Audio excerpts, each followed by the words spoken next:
What's up, everybody, and welcome back to Ohio Sports Talk. I am your host, Doug. That's the coach, Jordan Maxson. Jordan, how you doing tonight, buddy? Doing real well. Doing good. Had a little bit of practice this week. We're preparing things in my football team. Really Yep. proud of them, making some progress. My kid's about to go back to school in a week, so a lot of preparation there. We got open house next week and getting all the school supplies and all that fun parenting stuff together. Other than that, we're doing great, Douglas. How are things in your neck of the woods? We're actually headed the same direction. We've got open houses on Monday night, so we'll be coming from open house to do the show. We're excited about doing that, obviously. Both kids getting back into school. Lila's starting kindergarten. Bronson is going into fourth grade. It's exciting time. He's, getting up there, older than I always remember. I always think of him as such, just a baby, but it's been fun. So we've got obviously school starting next week, both kids getting back at it. Jordan, I did want to take a couple seconds at the beginning of the show to say thank you to Bronson Arroyo for his time on Monday night. He spent 55 plus minutes with us, and it meant the absolute world to us both. So we wanted to take the time to say thank you to Bronson Arroyo.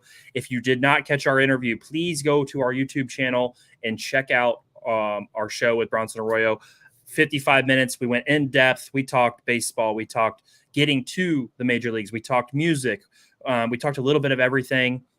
Such a nice guy, a hospitable guy who spent well more than enough time with us, Jordan. Yes.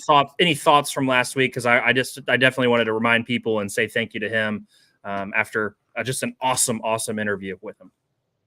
Douglas, I don't think I'm done being on that cloud nine yet, but definitely, like you said, definitely one of the most personable people we've ever really got the chance to talk to.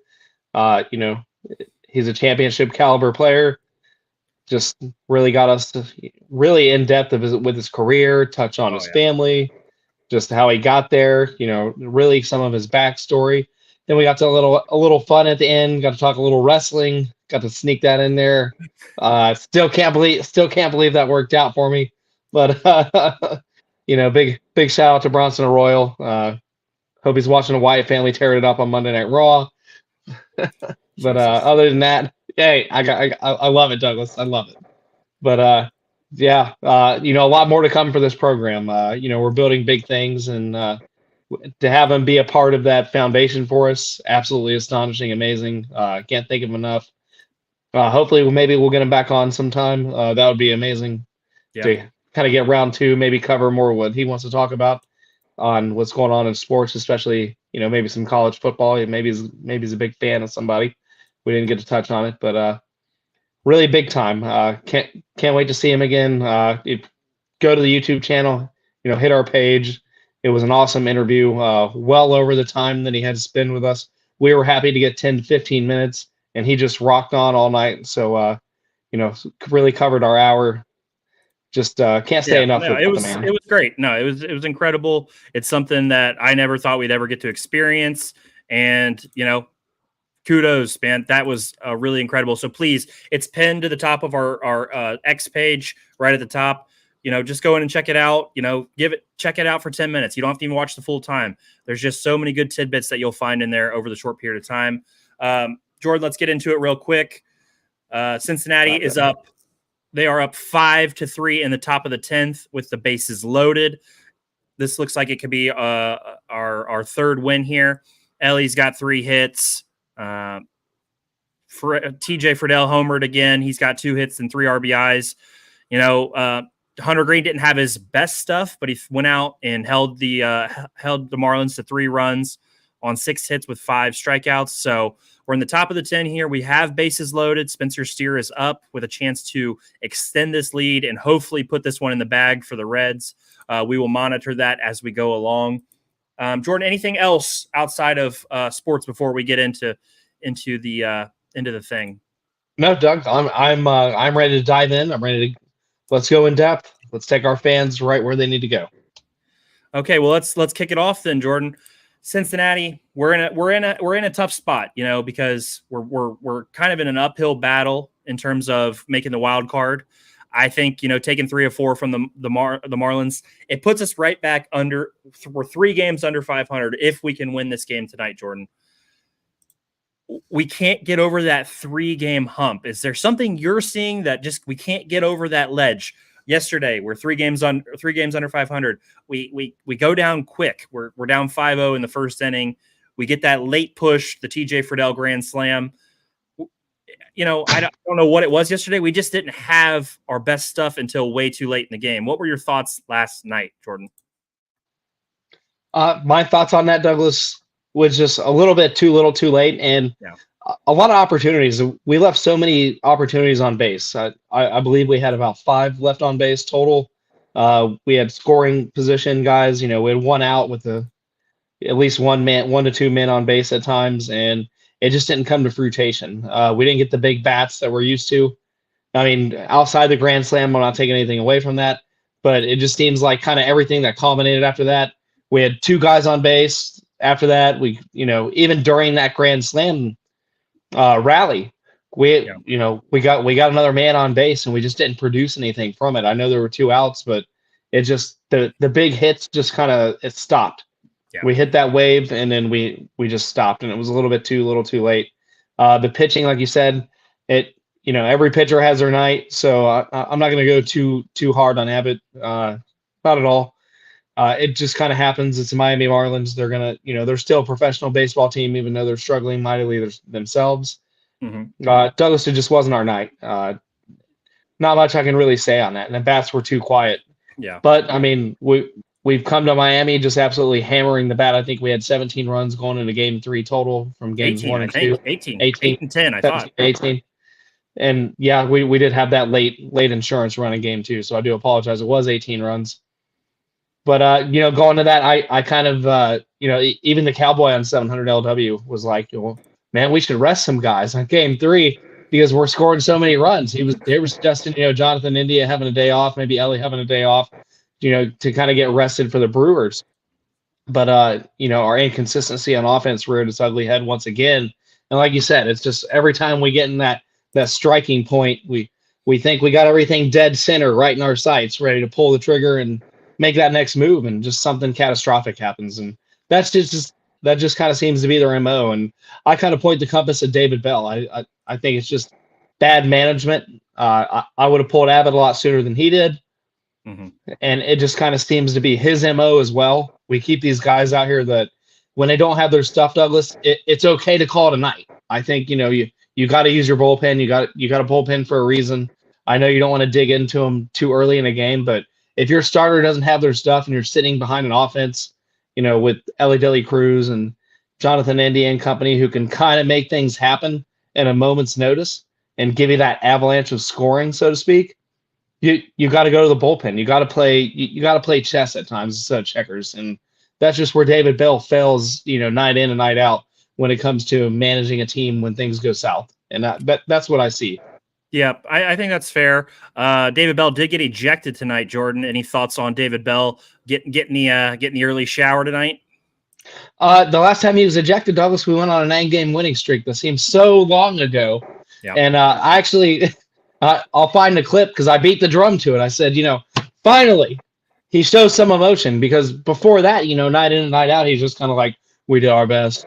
We tried. It was okay. And you're just like, no, we didn't. So maybe showing some emotion right before the Brewers series, Douglas. That's what we need. We need a little bit of fire going into that series. So maybe this maybe lightning in a bottle will strike twice when we desperately need it. Well said. Reds are now up 8-3, Jordan. Spencer Steer had a 2-run single. A single to left. Stevenson scored, and then Candelario followed that up with a single of his own. And that let TJ Friedel score. So the Reds are putting some runs on the board late. They are up 8-3 now. It looks like we are going to beat the Marlins 3 out of 4, and that sets us up for a massive, massive series ahead. Jordan, you look at the Milwaukee series. We're not going to catch Milwaukee standings wise. There's not enough time. They are consistently a good baseball team, but it cannot hurt to go out and take two or three from these guys. The problem is, Jordan, the way we set up our rotation, we've got, and I do like Carson Spires, but he's going first. We've got Nick Martinez for probably a bullpen day, and then we've got Nick Lodolo on Sunday. It kind of stinks we're not getting our best guys out there to face the Brewers. What are your thoughts on how that kind of played out? I mean, there's not a lot you can do about it. The schedule is the schedule, but I would like to see Lodolo and Green get a chance against Milwaukee in some very important games. What are your thoughts on the next series? Because this one's an important one. We're 5.5 back after tonight. It'll probably be 5 straight up games back in the wild card. We got to string some games together. Can maybe David Bell's tirade, getting the ejection tonight, maybe spring us to a couple win streak here, like you mentioned? It's possible. But what are your thoughts on the Brewers series, because it is important? Douglas, like you said, we can't change what is. But I personally would not have played Hunter Green tonight. I would have rested him 100%, and looked at the Brewer series. But this is the hand that we have. I like our rotation going in. I really do. I think we have a huge possibility of winning game 1. We're riding a high, scoring 8+ maybe more runs tonight, depending on how they finish the top of the 10th. The offense minus game 3, but even in game 3, 4 runs is nothing to scoff at. We went to Miami and we found some offense, Douglas, and I think that's going to continue into game 1. We always play game 1s really well. We've harped on that on our program, night in and night out. So, give me the win for game 1, and we'll just see how that kind of translates to game 2. For sure. I'm excited because, here's the thing. This is what the Reds do to us, Jordan. We think it's over, and then they okay, here's 18 runs in 2 games. Here's 8 more late tonight, and we get these big swings. But that makes me worry that against Milwaukee, we're not going to be able to manufacture a run. It's going to be an absolute clawing for everything we get. Do you get that feeling at all? Because to me, that's what the Reds do to us. I don't, because the Reds also play to level their competition when it comes to these big time games. I think of the Yankees series. I think of the 2-game series that we split with the Guardians. You look at just kind of big guys come to town, and we have a tendency to do great things.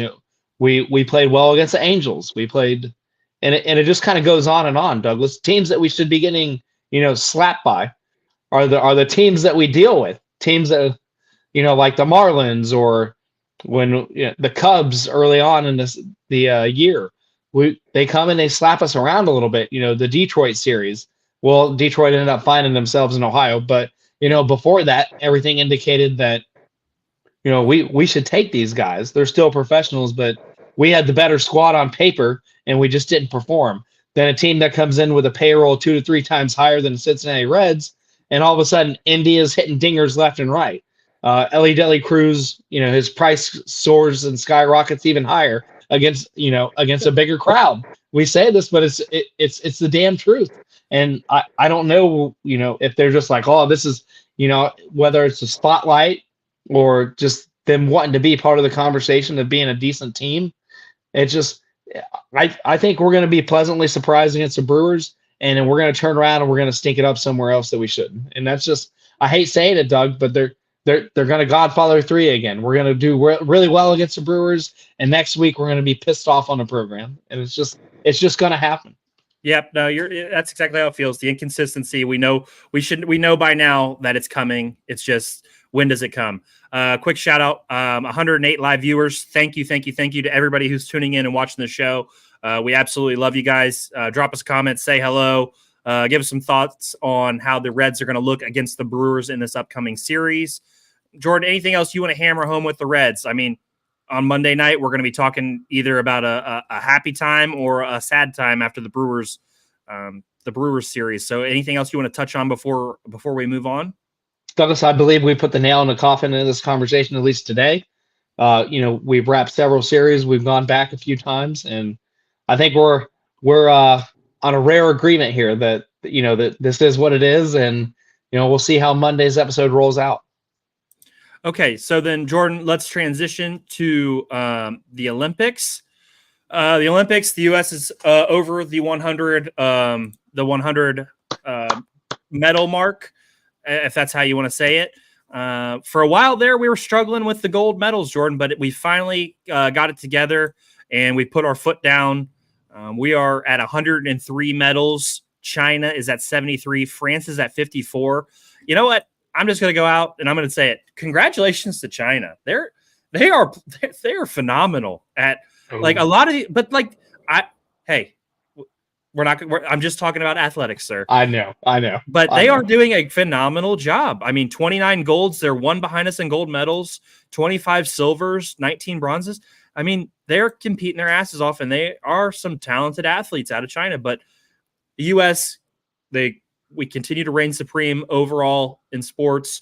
Do you want to talk about USA basketball, Jordan? Because you had some interesting comments earlier today. Do you want to continue that conversation, or do you want to keep that one off the books? Wait, I love that you put me on the spotlight. Yeah, you told I just wanted to know if you told me not to be that guy, so I came on the program not being that guy. But I think it was too close for comfort. I did reevaluate my stance a little bit.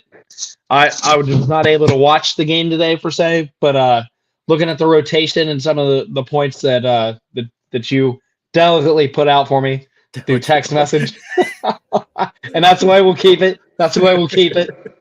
Douglas and I disagree a lot on the side of the fence when it comes to sports sometimes, but that's what makes us awesome. That's what keeps us in check. I have no problem admitting when I was wrong. Douglas, I overreacted. We are not as soft at basketball as I thought we were. The NBA is not protecting the players like I thought they were. And you know what? I'm gonna take the big L here, as my daughter would say, L. So I'm gonna move on and transition to something else. I want to apologize to the USA basketball team.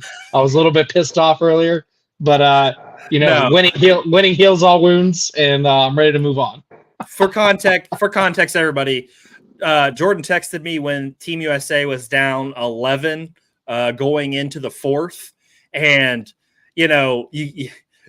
Jordan is a very passionate sports fan. Everybody can tell that. You can tell when he gets off on his tirades. He'll MF for this, F that, and it comes from a place of passion. He loves sports, but we got down 11 and he gets into that old rhetoric. These overpaid assholes. These guys they're not tough. And then, we get LeBron, we get Steph, we get KD back out there, and the lead slowly starts to trickle. And, it's just, the highs and the lows of being a fan in these sports. We live and die with this stuff. So it was fun. I'm glad that Team USA came back and won. So I didn't have egg on my face. I would be talking to you from a different point of view had we lost that game, but hell of a comeback. LeBron, Steph, it was KD. LeBron had the triple double. Steph had the big scoring day. He was hot from three. We needed every bucket he gave us. Embiid down the stretch had 6 or 7 points in a row. KD had a nice mid-range jump shot to pretty much seal the game. Devin Booker hit a big 3 from the top of the key. It took everybody. It took a little bit of everybody to win that game against Serbia today. And you know what, Jordan, I know we're doing a deep dive here on basketball, but the way these international guys, we get to see them in weird roles in the NBA. Not weird roles, I'm sorry. We get to see them in their roles in the NBA. Yeah. Like a Bogdanovich for Atlanta, who comes out against Team USA, and he's the second best player on the team, and he's going at KD, he's going at Booker, he's going at these guys like he's a superstar. The way they get to play more free and be more in control on their country teams, it's really fun to get to watch some of those guys really get out and hoop. And it was a tough game. It was a game I think the U.S. needed. I think it did push their toughness, and it took LeBron and Steph given everything they had to pull it out. And I thought that was a damn good watch. So I know when Serbia gets you down 11 or 12, you do probably question the toughness a little bit. So I don't think it was that crazy. I think you did take a little bit far at some points, but we're not going to go any more deeper into that. We've got 2 athletes we're going to highlight, Jordan. Marcus Christopher and Nina Castana.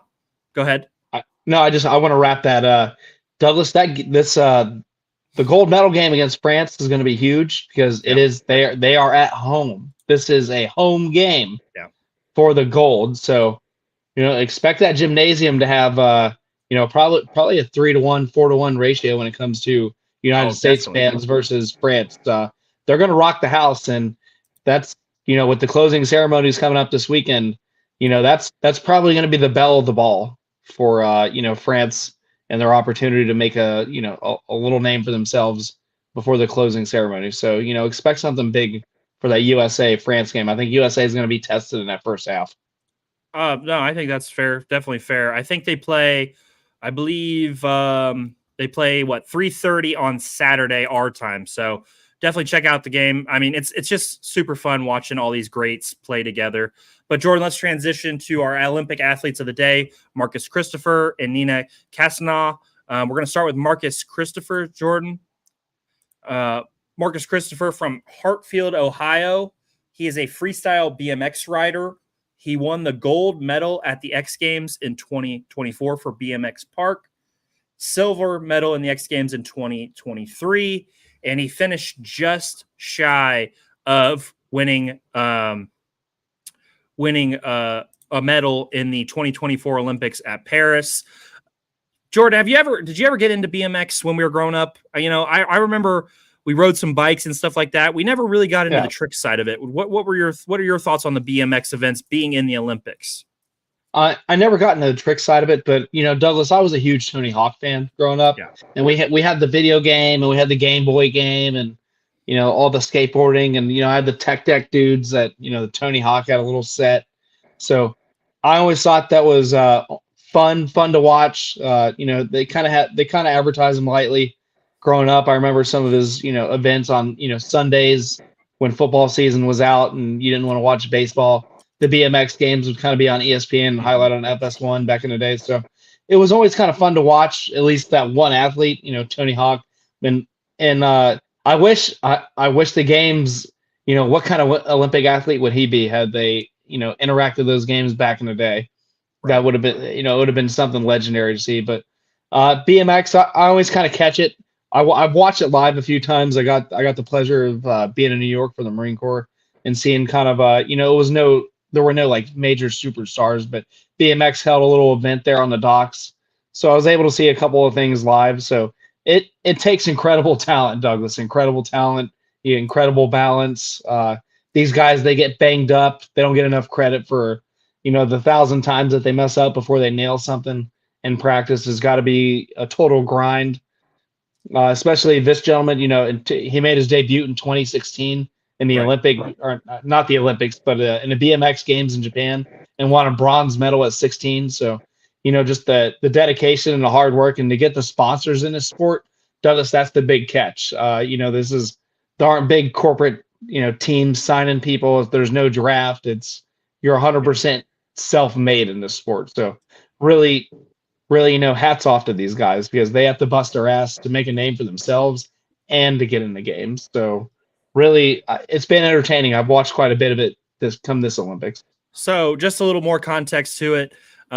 He finished 0.65 behind third place, behind the bronze medalist, and he achieved the best result for a United States men's athlete in BMX freestyle at the Olympics. So while it didn't result in a medal, Jordan, he did put together one of the best performances a men's competitor had in the BMX for Olympics.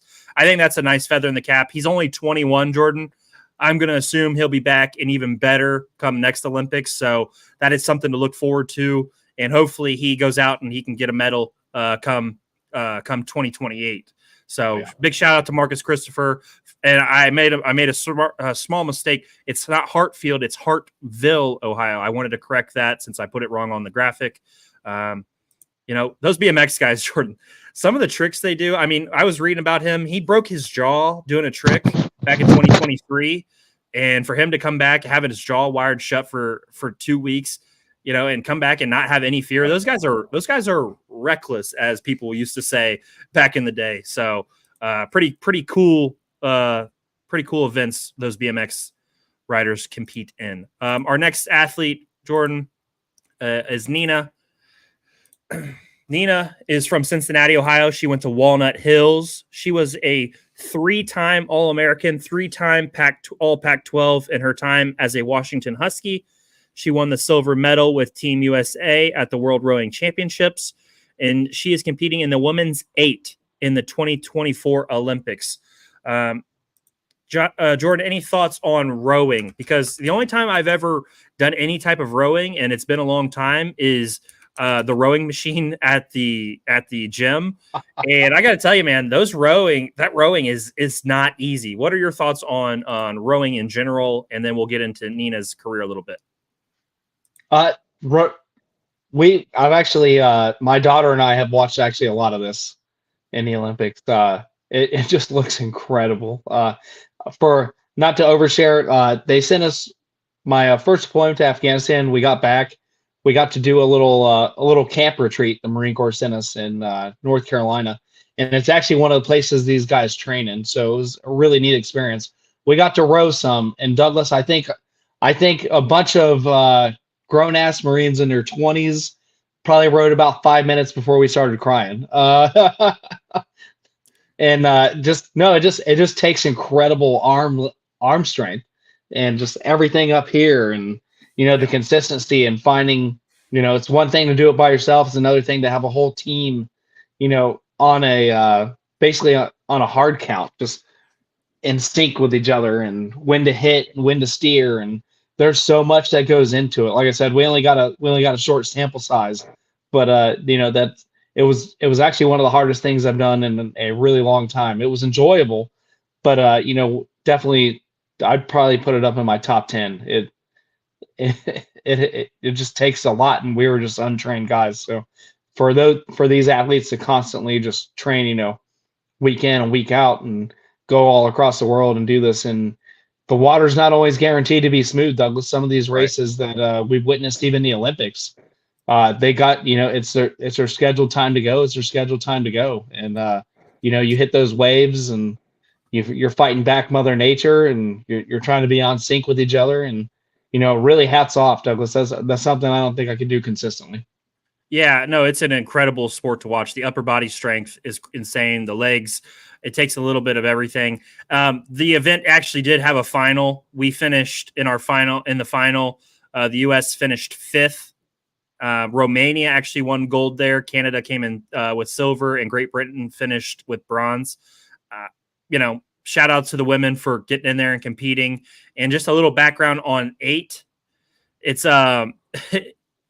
it's interesting. There's 8 rowers, so that's why it's called the 8. There's obviously different rowers per event, but the women's 8 with 8 different rowers, and she's the coxswain. The coxswain is the leader of the boat, the captain, the steerer of the boat. So pretty important role. Pretty cool information on that. But the ladies did end up coming in, did not medal, but really just awesome to see her out there leading the Team USA and putting on a competitive show for sure. Jordan, anything else on the Olympics you want to get into? We're getting into those final days of the Olympics, buddy. Any last thoughts before we transition?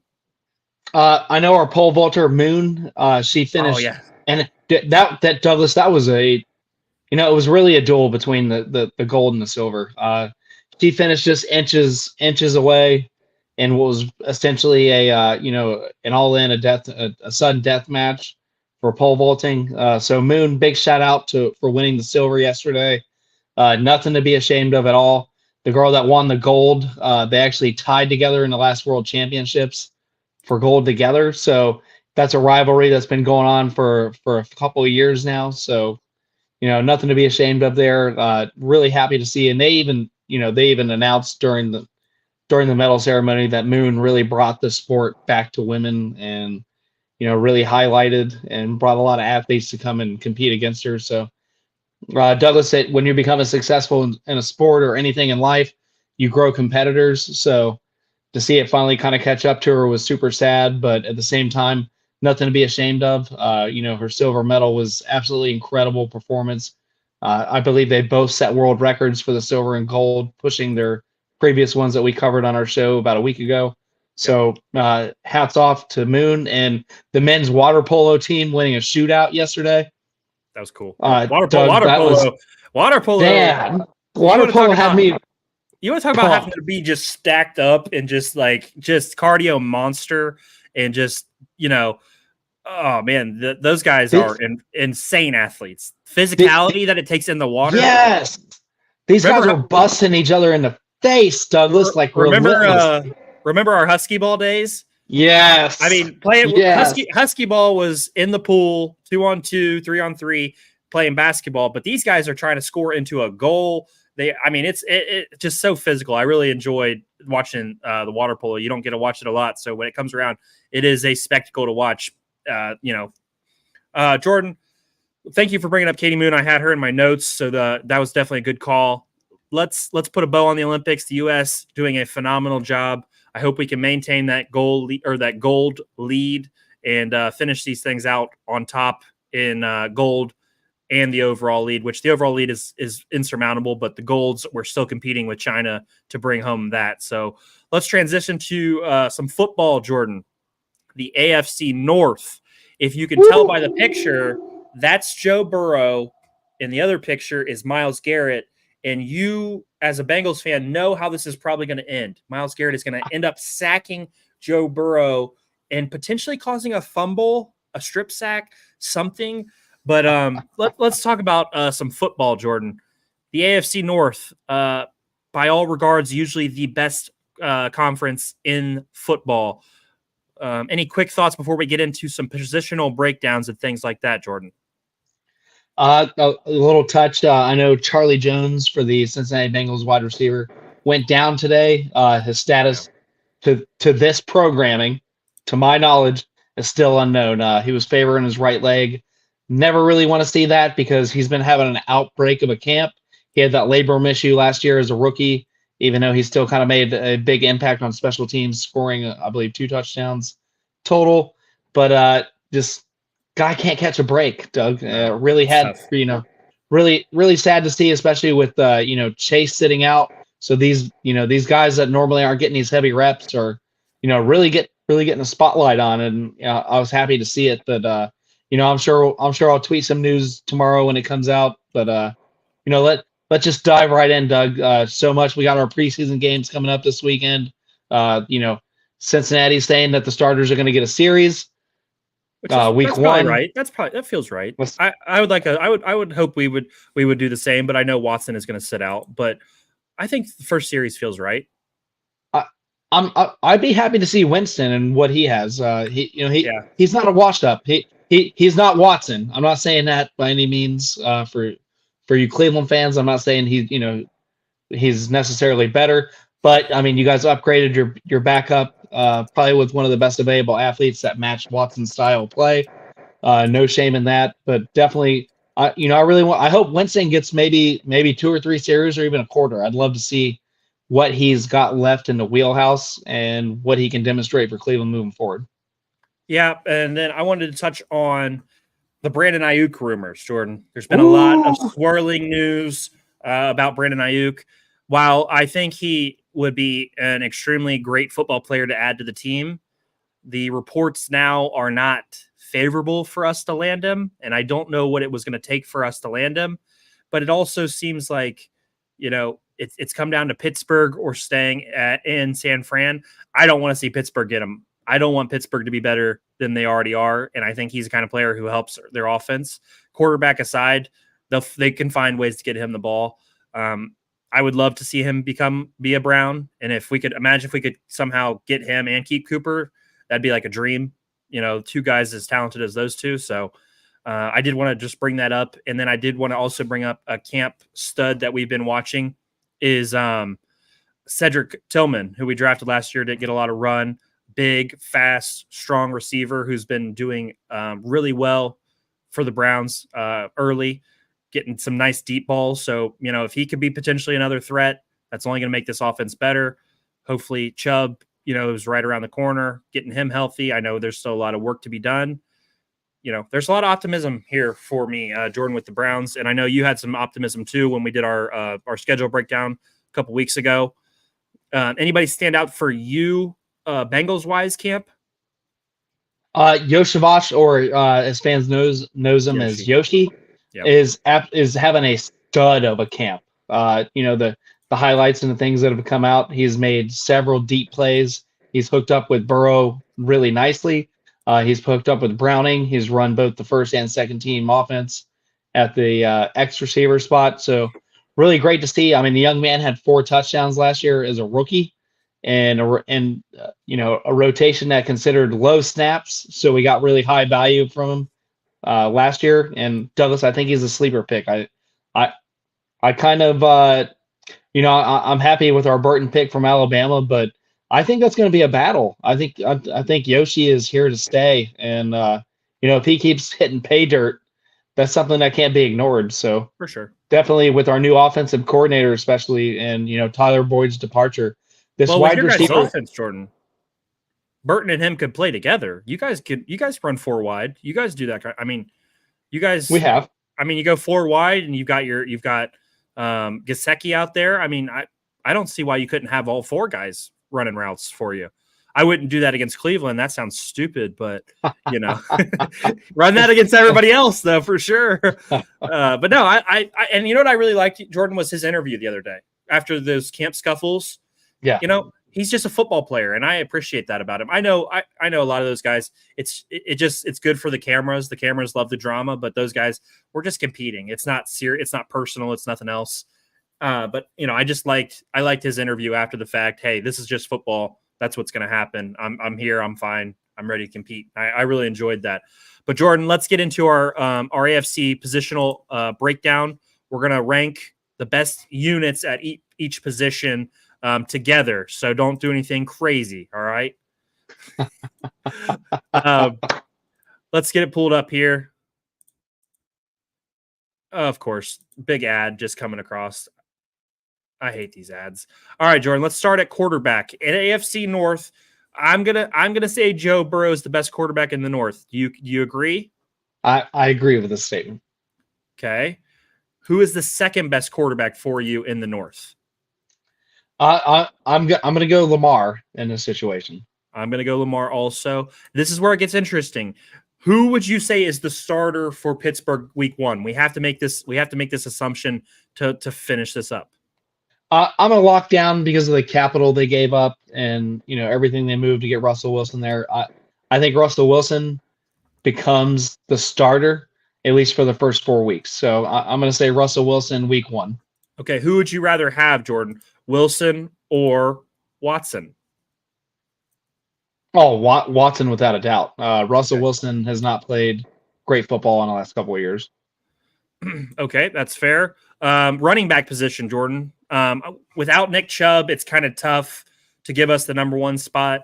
I'm going to say the Ravens have the best running back room because Chubb's not 100%. How do you feel about that? We'll see what Derrick Henry has left in the tank. So on paper, without seeing anything, and we should do this again kind of after the preseason, but definitely I'm going to go with the Ravens for this one. Okay. I'm going to slide us in at number 2, Jordan, because when Nick Chubb is here, he is one of the best running backs in the league. Is that fair to you? That's fair to me, Douglas, because Cincinnati virtually has a whole new backfield, and it's unproven. I'm going to speak from an analyst standpoint, not a fan standpoint. The Cincinnati backfield and the Cincinnati scheme is unproven right now. It's our first year without Joe Mixon, in a long time. So I don't know what our running back room is going to be like. So, but I would still put us above Najee Harris and the Steelers, but I would definitely wouldn't put us above both Baltimore and Cleveland.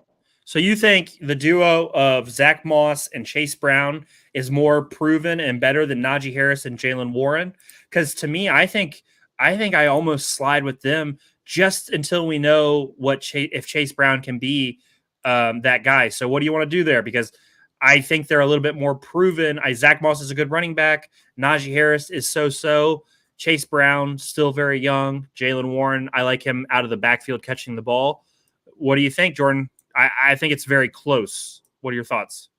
I think Brown's going to be a better pass catcher than anything Pittsburgh has in their backfield. Okay, so that's why I'm willing to slide. I'm looking purely, and I know we're going to touch on line, and I'm also looking who's blocking for him. That makes a big difference in my mind.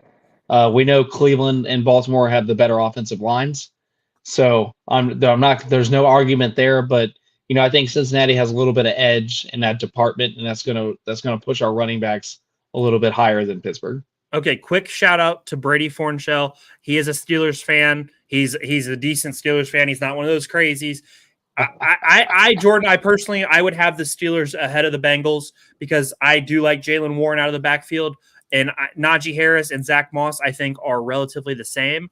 We're going to leave it here because we're going to agree to disagree here, but I do think the Steelers would be slightly above you guys because I do think they're a little bit more proven as a duo.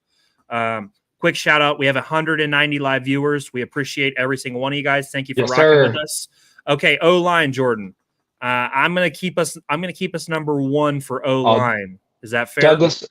Douglas, and it burns my heart, but I agree with you. And this backs up when we were previewing our season and we were going over our prediction records. That's something I harped on. Cleveland has the best offensive line in the AFC North as it stands today. We'll see where we start and where we end are always two different things. But looking at their body of work last season, Douglas, there's a hell of a lot of excitement for me when you're not playing the Bengals to see what that offensive line really transforms into, especially with DeJuan Jones going into year 2. I'm super excited to see it. We're going to watch a few games together, and it's going to be a lot of fun. So I got them ranked number 1. Okay, this is where it gets interesting, and I do apologize for the ads. How much do you believe in your O-line right now? Because here's why I ask. You have the names, but we haven't seen it on the field. I'm not willing to rank you guys number 2 yet until we see it happen. Is that fair?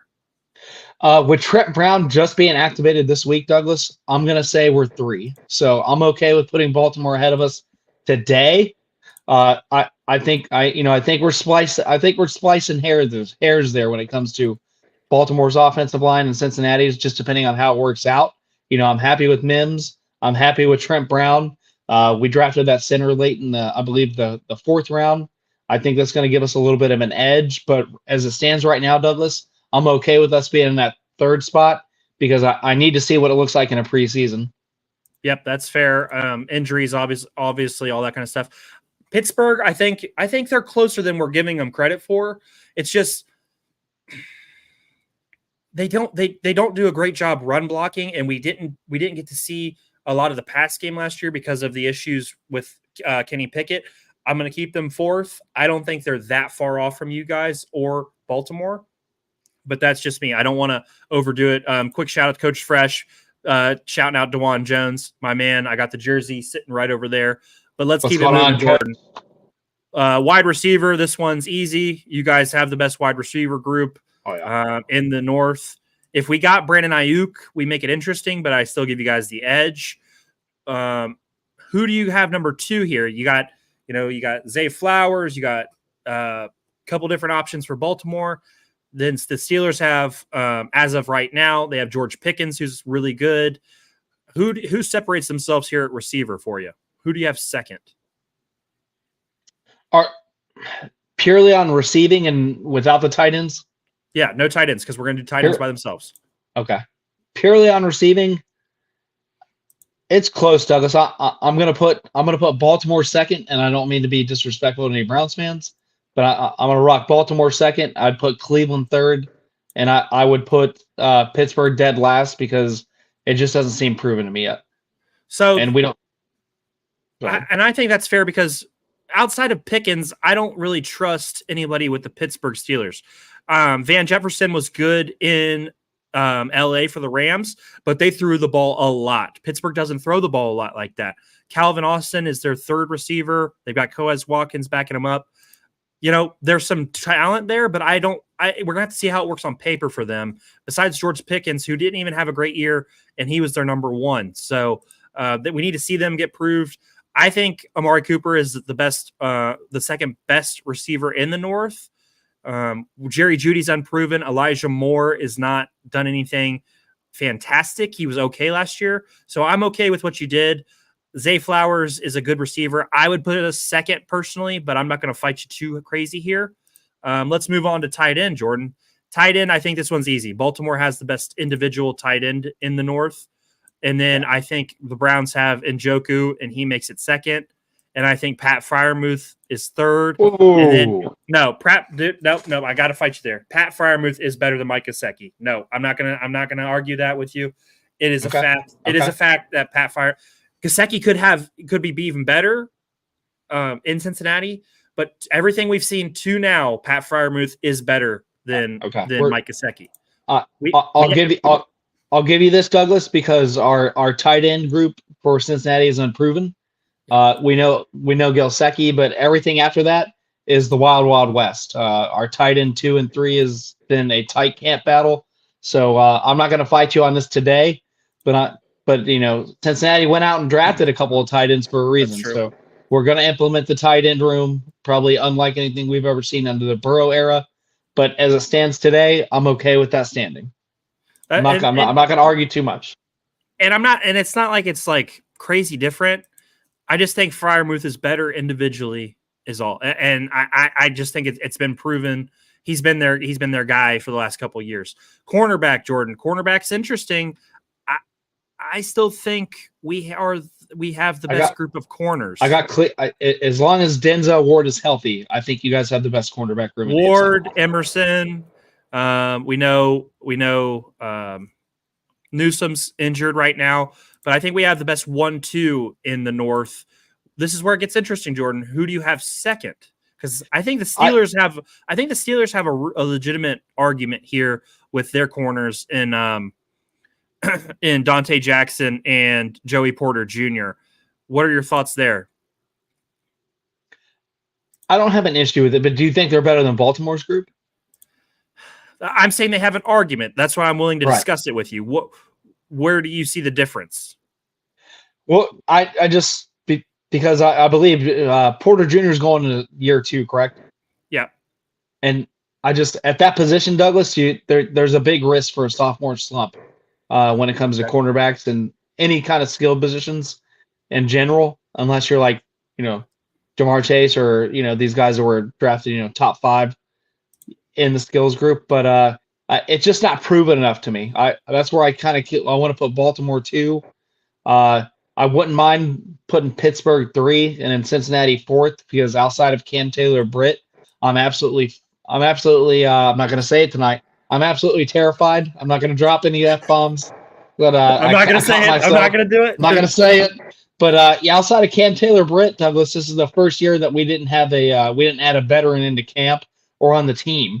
We are purely in draft mode right now when it comes to corners in Cincinnati. So, I can't remember a time other than, Leon Hall and Jonathan Joseph. Once we got rid of the free agents and we got those two guys going, this is kind of reminiscent of that. I'm a little scared. There's a couple quarterbacks out there that I wish we would have signed, but if they think, Turner and Cam Taylor-Britt obviously is the number one, he's proven. He had a couple pick sixes last year, really blossomed into his own before his injury.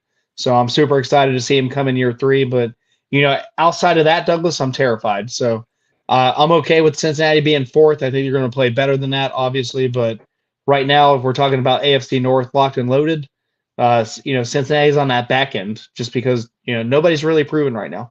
Okay, so here we're going to move to safeties, Jordan. We're doing both safeties. Remember that because, some of these teams have really good safeties. Let's go through the safety groups real quick. As of right now on your depth chart, it's Jordan Battle and Geno Stone as your safeties.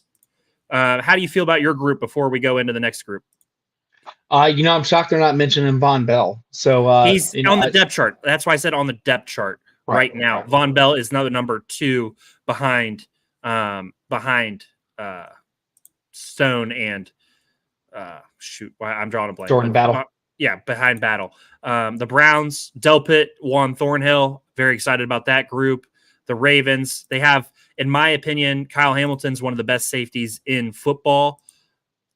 And then they pair him with Marcus Williams, who's another really good safety. But the Steelers come up with their own good safeties, Jordan. They got Fitzpatrick.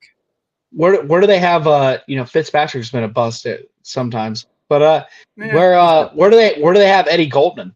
Because they signed Baltimore signed Goldman from the Chicago. They have him. Let's see. You mean Eddie Jackson? They have him backing up Kyle Hamilton. So it's Kyle Hamilton, Marcus Williams, and then Eddie Jackson's the backup.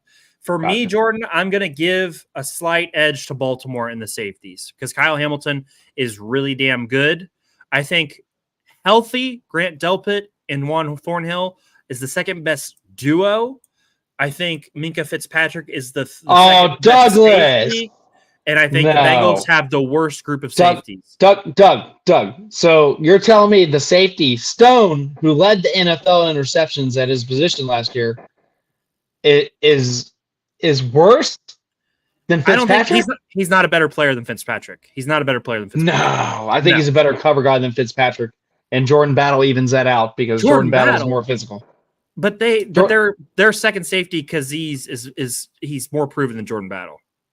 Well, if you want to talk about proven, I have Von Bell back on the roster, who's going to play a pivotal role. Von Bell isn't even a starter right now. I said we're going off starters. Okay. I think you guys are going to eat this ranking. So Coach Fred said, "Laugh out, LMAO who day." I love Coach Fresh. Loves putting that needle in the back. Coach Fresh, let's go. Let's meet somewhere. D-line, Jordan. Are you comfortable with the Browns being 1? Oh, absolutely. Okay. Number 2 is where it gets interesting, Jordan, because Matabuke for the Ravens is really good. Michael Pierce is really good. Travis Jones is solid. Who do you have at number 2? Because then we have, I think TJ Watt is clearly the second best pass rusher in the division. But it's the rest of his line. You can't highlight it on one person. But they have Cam Hayward. They have Cam Hayward. Larry, in what year 12? Larry, he's still a good player. They have Larry Ogunjobi. I think Watt's good enough to put them at number 2 by himself. Ogunjobi, who couldn't pass a physical the last 2 years. I mean, come on, Douglas. Come on, dude. TJ Watt is better than anybody you're putting out there. He's better than anybody individually Baltimore's putting out there. I think that puts them at number 2. What is your argument? The Bengals when we're healthy at defensive end, we have one of the best pass rushers in the league. He's not better than TJ Watt. Are we just going to ignore that fact? You really think Hendrickson's better than TJ Watt? There's no way. Brady, I understand Myles Garrett and TJ Watt, it is a toss-up. You do not believe in your heart that Hendrickson is better than TJ Watt. Absolutely no chance. No way. As an individual, but I think Hendrickson plays on a better defensive line. You can't tell me guys like DJ Hill and Sam Hubbard and Sheldon Rankins are better? I think Miles Murphy going in a year or 2, our first-round draft pick from 2 years ago, is gonna have a absolute breakout season for Lou and company. Okay. Don't hate on Miles Murphy. Don't hate on Miles Murphy. I'm putting the Steelers at number 2. I'm putting you guys at number 3 because Trey Hendrickson is that good. I will put the Ravens at 4. The problem is the Ravens are consistently so damn good and they're so well coached, right, that they probably deserve to be higher. But at the same time, screw the Ravens, screw the Steelers at the same time. I'm just trying to be non-biased is all. Next position, Jordan, linebacker. I'm going to put us at last. We do not have a great linebacker group. I'm not going to overdo it. Our linebacker situation is not great. I think Baltimore has the best linebacking group, led by led by Roquan Smith. And then I think you guys are actually the second best linebacker group because I really believe in Logan Wilson. How does that sound? Oh, well, Logan Wilson is one of the best cover backers, in a division and probably top 3 in the league when it comes to coverage. The guy's been getting 4 to 5 interceptions a year now for the last 2 to 3 seasons. So really, and he plays run support really well. Jermaine Pratt finally came into his own. He was a guy that we used to take off the field for third downs. Now you see him play third downs consistently. He's had a couple of good, coverages himself. What stands out, our first playoff win, that was his, really, really kind of his coming out game, getting that interception late in the game, sealing it. And, it's been kind of take off for him since. But I like this rankings. Cleveland, you guys do need to figure it out when it comes to linebacker, right? I'd really love to see you guys take a stab in free agency. I thought for sure you guys were going to make a splash. We tried. Besides Jeremiah JOK, I mean, we're pretty weak at linebackers. So It's a prove it year. Also, Jordan, I want to piggyback off my earlier point with the Steelers and their D line. They also have Alex Highsmith, who's a phenomenal pass rusher, come in from linebacker and help with that pass rush. I'm very confident putting the Steelers at number 2. Let's go to kicker, special teams. Ravens are number 1, Jordan. I have you guys number 2. I have us number 3, and I have the Steelers. Well, I don't know. It's a toss-up between 3 and 4. I think 3 and 4 are interchangeable here. I do like Dustin Hopkins for us, but I think you guys are right behind Justin Tucker for best kicker, and that's what I'm going off of for special teams. I know we can get into the woods about it, but how do you think our tiers look, Jordan, overall? I think we were pretty fair. You know, I'm sure the Steelers fans aren't going to love to see those 4 in a row and those 3 in a row right there, but we did our best, and at the same time, we still hate those guys, so we're not going to overdo it. No, I'm pretty comfortable. Like I said, you know, that on paper right now, looking at depth charts, you know, no preseason, no regular season, these feel pretty comfortable, and I would even rank them pretty accurately.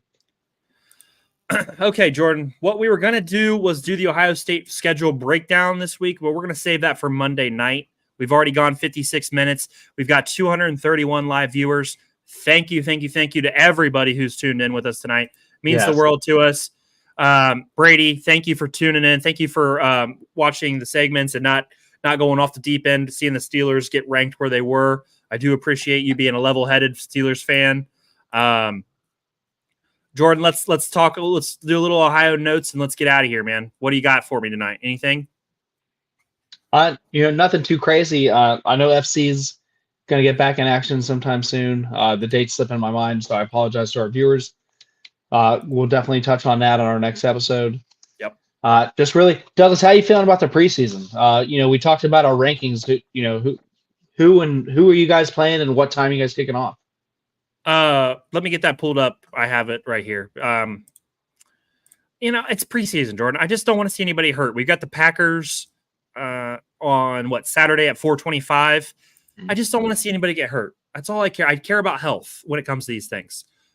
We've got enough guys, enough proven guys. We're in a good enough spot where we just don't need anybody to get hurt. I don't want to see Denzel Ward out there. I don't want to see anybody else, you know, that has some injury problems to be out there. I just want to see our backups compete. Nothing crazy. You know, preseason's preseason for a reason. Let's get into form, but let's not overdo it and go crazy and get anybody hurt. We got to have these guys all clicking. The AFC North, like we've said time and time again, Jordan, is a bloodbath. We've got 2 Super Bowl contending teams. We've got probably, in my opinion, a mid-tier playoff team who has aspirations to reach that next level. And then we have the Steelers, who are a wild card contender, potentially, if everything clicks right for them. They could be battling the Browns right there and the Bengals right there also. They could battle anybody in the division. We're that damn good. That's why health is uber important in the AFC North. I want to see, you know, the running game is going to be important because without Chubb, it is a question mark for us. So, you know, those are some things I want to see. What about you guys? Anything you need to see? I mean, you guys are pretty set in stone yourselves. I'd like to see Joe Burrow go out and spin it a little bit, but that's about it, right?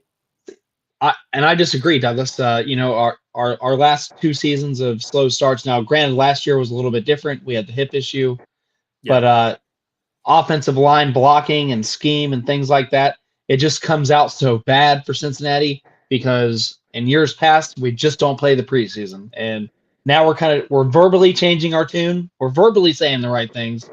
Douglas, I want to see, I want to see them put their money where their mouth is. I want to see my starters. Like you said, I don't want to see anybody hurt. But Cincinnati cannot afford to come out in a regular season and be slow and have another 1-3 start or a 2-2 start. You know, the Patriots are going to be thank God we play a team like the Patriots week 1 so we can kind of get things in the groove. Kansas City is in town week 2, Doug. And, you know, it all hinges on getting these guys in rhythm in a preseason. So I'm on the opposite end of the fence. I want to see Cam Taylor-Britt. I want to see Rankins and how he comes out in the 3, you know, the 3T. I can't speak tonight. The 3 technique out of the defensive tackle spot. You know, we have so many questions on the outside. I want to see, you know, who's battling for number 2. You know, Von Bell versus Jordan Battle. Who's going to come out and make plays? We know what Von Bell can do, but is Jordan Battle going to step up? Miles Murphy, who played almost no snaps for a first rounder out of the defensive end position last year, he's got to come out and show something. Joseph Osai, who's been injured week in and week out, we got to get him out here and knock off some rust and see, Sure. does he belong on this team? Are we going to spend another year with him on a roster? Or should we look into the pool of defensive ends who are still, ready to be signed off the street? Yep. Just I feel like Cincinnati's not in not in a position as high as you're putting them in. I'm kind of in between. I think there's a lot of position battles that have to be dug out, and week one's a good start right now because we can't afford to come out slow. So I expect big time energy, and all these guys have been battling, especially at the defensive tackle spot. That's a huge gap there, Douglas. DJ Reader is done and gone. So there's a lot of questions for me on defense and offense in the trenches that's got to be answered. Okay, that's fair. So obviously you'll be watching the preseason game a little bit closer. Jordan, let's wrap it up. 241 live viewers. Thank you to everybody who's watched the show tonight. Everybody who commented in the chat means a lot to us. Make sure you check out our YouTube channel, Ohio Sports Talk. If you like anything we talk about, hit the subscribe button. Help us out. We know we appreciate you watching live. It means a lot to us. We appreciate all the retweets and all the support and the conversation we have. We love it. We'll be back Monday night live at 9:00. We're here. We're a constant. Mondays and Thursdays, you're going to see us every single week. Jordan, Monday night, we're going to talk about the Ohio State football schedule. We're going to break that down. We didn't get to that tonight. We didn't want to go crazy. We're over an hour. Yeah, man. And then check out our Bronson Arroyo interview. It's pinned to our page. It means a lot to us. It was an important interview in our history. We felt like it was a really good interview. And, it means a lot to us that you guys check this Wendy, stuff out. We love you.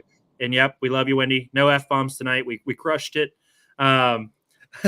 So continue to support the show. We love it. Guys, check out our website. We are selling koozies, the Ohio Sports Talk koozies. They are $4.99 on the website officially.